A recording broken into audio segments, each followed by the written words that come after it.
my tips how to increase melatonin and sleep better. But first, let's talk about the effects of having low melatonin, which of course is known as our sleep hormone.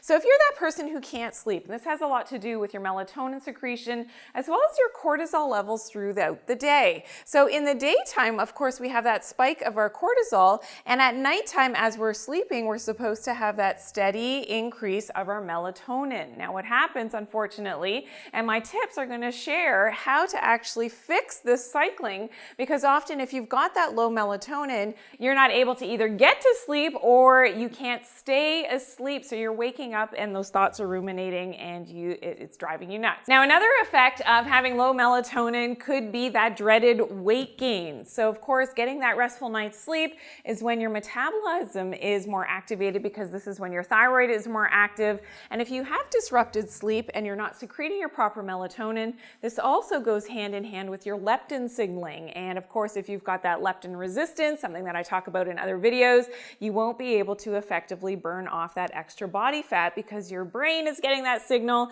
that you need more and more food. It's going to be very difficult to downplay those hunger signals during the day when you've got that leptin resistance. As well as low mood and depression can be related to that low melatonin. So it's definitely something that you want to offset by improving your melatonin levels. Okay, so let's talk about my tips now, how to increase your melatonin and sleep better. So tip number one, don't take melatonin. What does that mean? That means do not take melatonin as a supplement. As much as you may think that it's a natural supplement, it's not. It's a synthetic hormone. It's synthetically made, and anything that our body is making, we have to be really careful about supplementing it from an outside source. Melatonin is something that I do not recommend. I've got other videos as to why and how that can be so damaging to your eyes. Number two, fix your circadian rhythms. This is so important, and this is, in tune with the light and dark cycles of the day.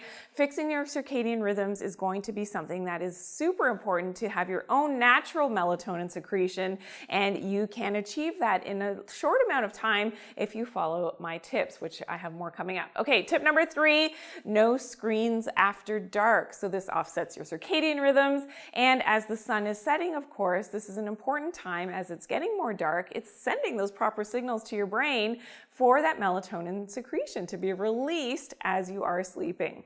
Tip number four, if you are on a screen, make sure that you are wearing your blue light blocking glasses. This is really important to block that blue light because that's very stimulatory to the brain.